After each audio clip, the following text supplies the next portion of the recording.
What else can I say that hasn't been said already? The Devils lost again in heartbreaking fashion, and it seems like everybody has hit a breaking point, including me. We have a lot to break down in today's episode of Locked On Devils. Buckle up, everybody. You're Locked On Devils, your daily podcast on the New Jersey Devils, part of the Locked On Podcast Network, your team every day. Hi, this is Bryce Salvador, and you're Locked On Devils with Trey Matthews. Scores!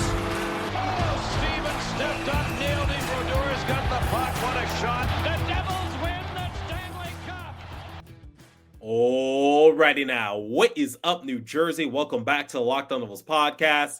Here at the Locked On Network, I'm your host, Kyle Chalky Blue Play Announcer, Devils Writer Pucks Pitchforks, and also part-time credential media member, Trey Matthews. Here we are again, ladies and gentlemen, where I'm basically going to sulk in bad news surrounding the New Jersey Devils. What's something that I said in a recent episode?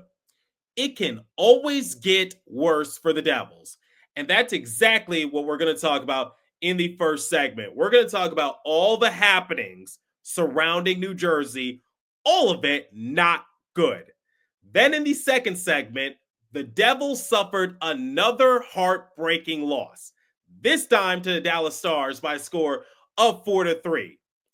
The Devils amounted a miraculous comeback. They tied the game, but late in the third period, the referees dinged the Devils for icing, which was very questionable, and it led to a bad series of events. We're also going to hear from Timo, Meier and Brenden Dillon, because not only have the fans reached their breaking point, not only have I reached my breaking point, but the players have also hit their breaking point to the point where they were nearly in tears. Then in the third and final segment, even though I don't want to, we're going to compare the stats and give the Devils a letter grade. Let's start off with another Jack Hughes update. In the previous episode, I read a report saying that the injuries surrounding Jack Hughes might not be as bad as we were anticipating. If you need a refresher, in the game against the Vegas Golden Knights, late in the third period, Jack Hughes took a scary tumble into the boards and he suffered a gruesome looking injury to the point where he was grabbing his right arm and it seemed like he couldn't lift it. And people were fearing that he possibly re-aggravated his right shoulder. He had trouble with it last year, but there was a report from NJ.com saying that the injury might not be as bad as people were anticipating, which I said, okay, that's good news. Maybe that cancels out him being sidelined the rest of the year, because if Jack Hughes is out for an extended period of time, that's pretty much going to put a damper on the Devils season, because they've been struggling with their offensive execution in many of their games this season. They've been shut out 7 times, and losing Jack Hughes, you're losing an important piece to the puzzle. But I was really hoping that it was not worst case scenario. We got some more updates that sort of conflict with the report that I shared yesterday. And keep in mind, I'm just the messenger. Jack apparently is in Colorado. That's where he got his shoulder surgery last year at around this time. And he is contemplating whether he needs another surgery or if he wants to play through it. That is not good. And here's another update courtesy of Pierre LeBrun of TSN. He said, Devils aren't yet operating as if they'll have Jack Hughes' $8 million cap hit to use at the deadline. They want to wait until they get more clarity over the next few days on his situation to know for sure. But they were already in the center trade market even before the injury. They'll be looking for offense, whether it's center or wing, before Friday's deadline, plus maybe add a defensive depth piece. Here's the thing. Tom Fitzgerald only has a few days. He doesn't have much time to contemplate this, but My educated guess is that I don't think the Devils want to give other teams leverage when it comes to trade discussions. So they're trying to wait for official assessment on Jack Hughes' injury situation. But the fact that he is contemplating whether or not to get surgery is really concerning me because here's my theory. If Jack Hughes gets surgery now, his season is done. But if he waits to get the surgery until summertime, let's just say the Devils make it to the playoffs, they're in the first round, they get eliminated in the first round, then Jack gets his surgery, then his recovery time might leak over into next season. And it might be a similar situation that his brother had to deal with, which is he misses the first part of the year. And that kind of puts him behind the eight ball. So I am concerned that Jack is deciding whether or not to get surgery. That's not really a good sign. I was trying to be optimistic, but there you go. There's your updated report surrounding Jack. In my opinion, not really good. I don't want to hit the panic button because I don't know all the details, but the fact that he's deciding whether or not to get surgery, that is concerning me a little bit. Dougie Hamilton got hurt in the game against the Stars. He got injured in the first period and he did not return the rest of the way. So the Devils were essentially rocking with 5 defensemen, and you could tell that they were sometimes fatigued. And when looking at the point situation, let's take a peek at the standings, shall we? The Devils are still third in the Metro, but they have 72 points. Ahead of them are the Hurricanes. They're currently on a 2-game winning streak. They have 76 points, so they're starting to build that cushion a little bit. Right below the Devils are the Columbus Blue Jackets. They have 68 points, but they did lose their more recent outing, so that's still good. But don't look now. The Rangers have 66 points, and they're trying to get their names into the playoff mix. They recently surpassed the Red Wings for the second wild card spot. I said it in the prior episode. The Devils don't have many points to play with. What was once a comfortable points cushion has now become lesser, and lesser as the season has progressed. I'm really hoping that the Devils can just win 2 games in a row. Is that too much to ask for? And the trade market. The trade deadline is Friday at 3 p.m. Eastern time. The Devils have made a move, but it's not the move that everybody anticipated. And I don't mean that in a good way. The Devils acquired the rights to Boston University captain Shane Lachance from Edmonton for facilitating an existing trade between the Oilers and Bruins for Trent Frederick. New Jersey will also retain 50% of all future obligations to Frederick's contract for the 2024-2025 season. Shane Lachance is a good player, and like I said, he's the captain for Boston University, but I don't think that's the move people were anticipating for the Devils to make. That doesn't really make them better right now, unless you can quickly sign Lachance to his entry-level contract, bring him up to the Devils, and put him on the bottom 6. Why not? I'm joking, of course, but just a series of bad news that I'm spewing. It's making me upset. So the Jack Hughes updates, it might be worst case scenario. Dougie Hamilton might miss some time. I don't really know. He didn't return after the first period.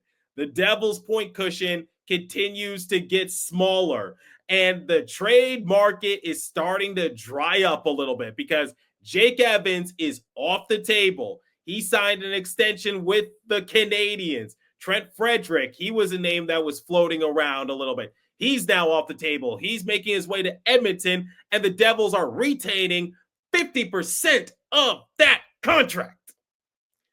I am getting more frustrated, but luckily, I'm not the only one reaching a breaking point. We're going to hear from Timo Meier and Brenden Dillon momentarily, but before we continue, let me tell you guys about FanDuel, because I want to see you guys make some extra money. When the game tips off, the NBA action is just getting started, and there's no better place to get in on the action than FanDuel, America's #1 sportsbook. With FanDuel, you can place live bets throughout the game, so even if you miss the opening tip-off or want to bet on a fourth quarter comeback, you can stay in the action. And if you're looking for a bigger payout, you can even combine your live bets into a same game parlay.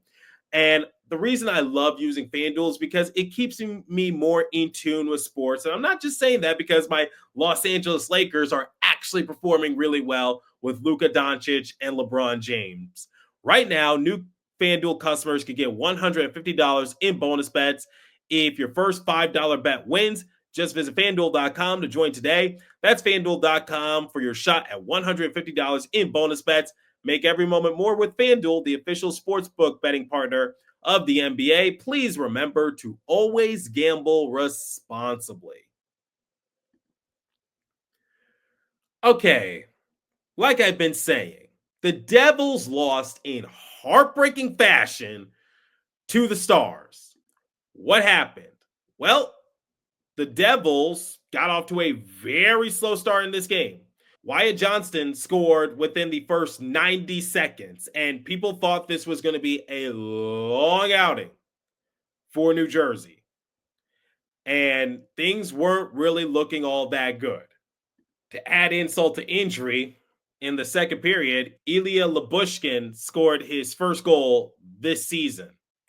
Not only his first goal this season, but his first goal in 147 games played. The last time he scored prior to this game was March 15th against the Capitals when he was playing for Buffalo. So we're talking about this guy has not scored a goal in nearly 2 years. And it comes against the Devils. Whoop-de-damn-do. Timo Meier on the power play cut the lead in half. Meier on the top power play unit, that's what people have been yearning for the longest. People who defend Timo Meier say that he's playing out of position, he's not being utilized to the best of his ability, and I do agree. Him on the top power play, scoring within the first few seconds of that power play, it shows you what Timo is capable of. Then Rope Hintz gave the Stars a 3-1 lead heading into the second intermission. It was a power play goal, and there was only a few seconds remaining in the second period. Basically, it seemed like the Devils were out of it, but Nico Hischier, he scored on the power play in the third period, and the Devils are now down by 1. Then the Stars were supposed to go on the penalty kill once again. It was a delayed penalty, but Brett Pesce, he scored on the 6-on-5. And that was his second goal of the season. It was an electrifying goal from the slot, and the Devils were celebrating as if they had won the game, as if Pesce scored the game-winning goal. But the game is tied, and there was like only a few minutes remaining. So you think that the Devils are going to at least walk away with the point. It's going to go into overtime, and they can come out of Texas with something. Well, late in the third period, the referees called icing, and it was a controversial call. Sheldon Keefe was livid on the bench, saying that was a BS call.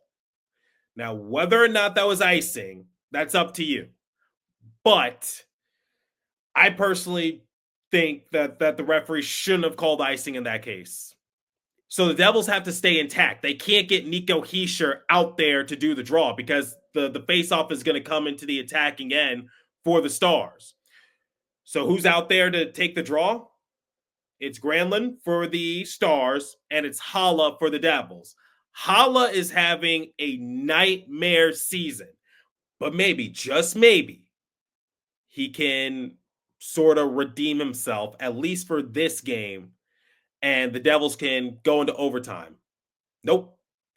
He lost the draw, and then Thomas Harley, he scored the game-winning goal when there was like 5 or so seconds remaining, and the Devils lost another game in heartbreaking fashion, essentially a buzzer beater.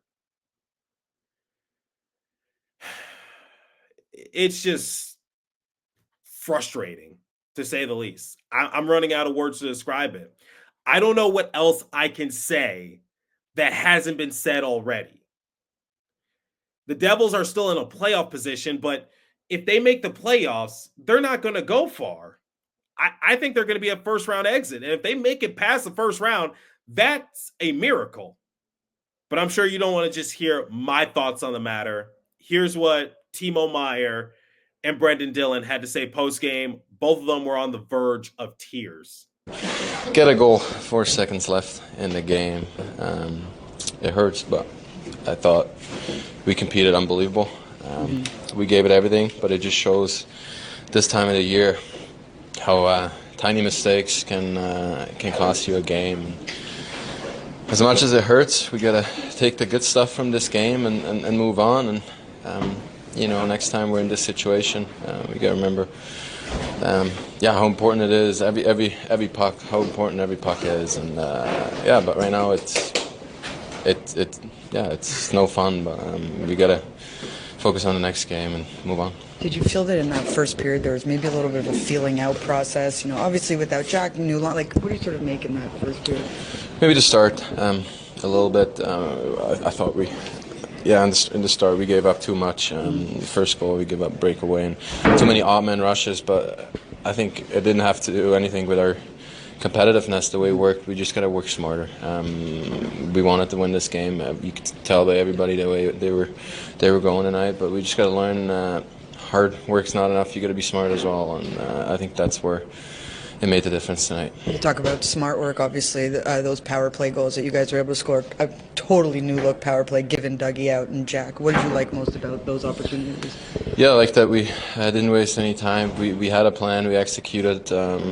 We were all on the same page, and that's how we scored the goals and made some good plays. And the power play did what it had to do. And the PK penalty kill did a fantastic job too in situations. But like I said, just a smarter effort is required to win against a team like Dallas. We talked this morning about sort of managing emotions given what had happened last game, and then how do you I see you guys coming off the really angry, where do you channel this now? Where does this team sort of refocus? Yeah, we care for each other, and we hate losing. So obviously frustration the way we lost tonight, but take a deep breath and analyze. We can be proud of the way we competed, the way we came back, and analyze what we did wrong. And then we're going home, and we're going to win the next game. That's our focus. Thanks. How it ends, we play an unbelievable second, third period. Right there, and we just battle back. It just shows the group of guys, the character we got, how much care going down, tough penalty kills, down guys getting hurt, it could have been so easy for us just to roll over, and we fought right to the end, and then just I don't know how, we ice it, and then it, our simple D-zone stuff that so frustrating, but we gotta wipe it. We play like that, we're gonna be good. We're gonna be all right. The emotion I see coming from you, coming from Timo, the level of hurt just speaks to what this room really is, right? We there was no coming in here, we're missing Jack, Dougie went down, it'd be so easy for us, and we just worked and cared, and the frustrating part is we give them everything they got. We're giving up 2-on-1s and breakaways for no reason. That it's just, when we have offensive guys we've got to buckle down even more defensively, and that's why it's so frustrating. But we battle back. If we play like that, we're going to be okay, and I think that's the message we got to take out of it. The leadership, we just got to make sure guys understand we got to wipe this now. As pissed off as we are, we've got big 19 games left that we've just got to get better. I think this tweet from Bill Spalding really sums it up the best. This has to be the toughest one to swallow so far this year for the fellas in the room. That was a huge third period effort, and you could see how much it meant to them by the way Pesce's tying goal was celebrated. Brutal for that to go all the way after the icing call in late goal. The Devils have reached a breaking point. I think that's very clear. Now, I just want to say this. There's no locker room issues. No one's having beef with one another. This isn't a Vancouver Canucks situation. Everyone's frustrated. And I think this is sort of similar as to what happened last year, because at around this time, 1 year ago, Lindy Ruff was given the can.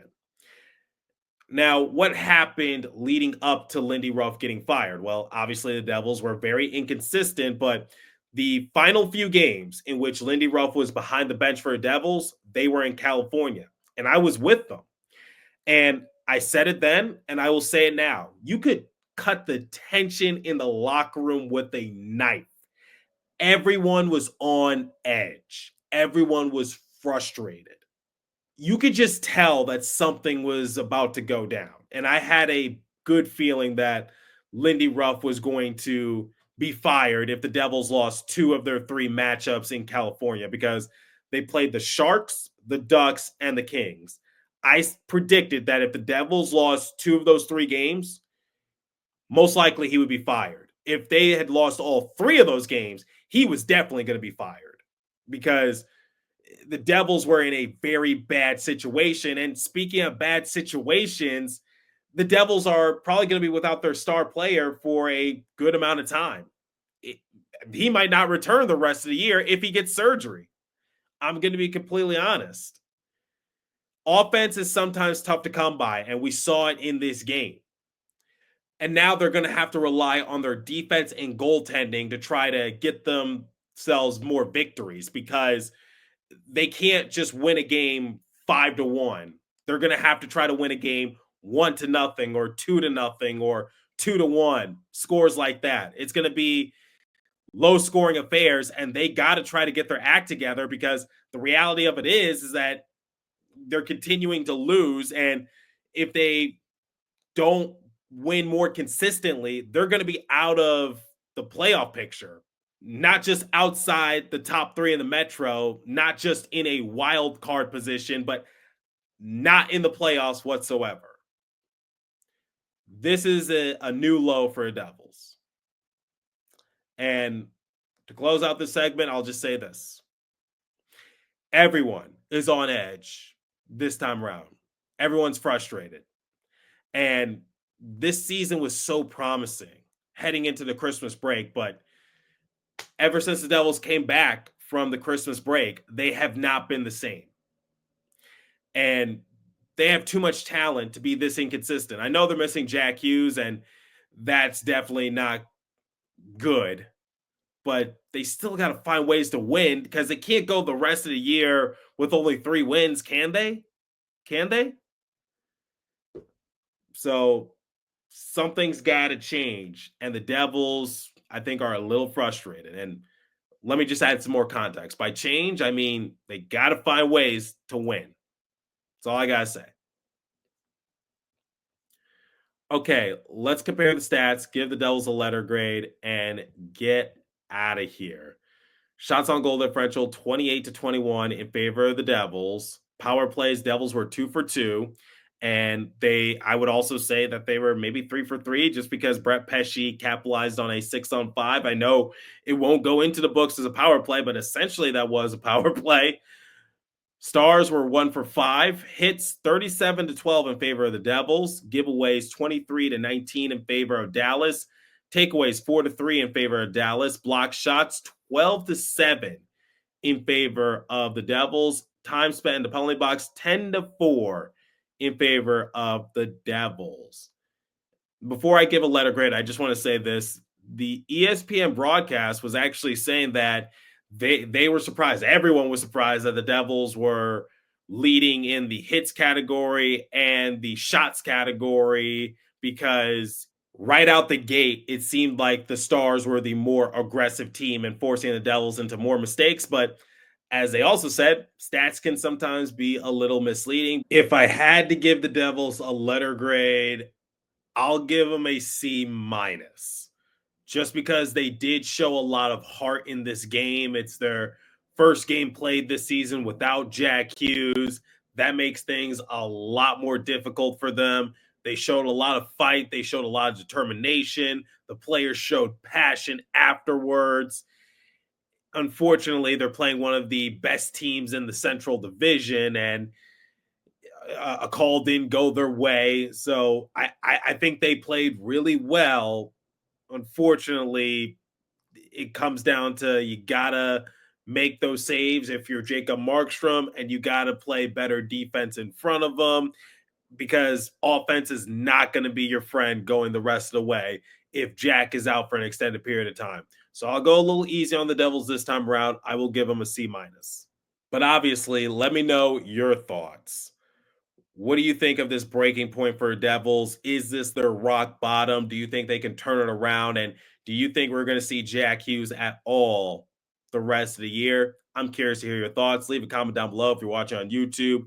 If you're listening on podcast streaming service, hit me up on my personal X Page app at TreyMatt4 or the show's X Page app at Locked On Devils. As for his episode, that's all the time I have for you. Thanks for listening. Continue to stay safe. Have a wonderful day in New Jersey. Go Devils. I'll catch you guys next episode. Thanks for listening once again.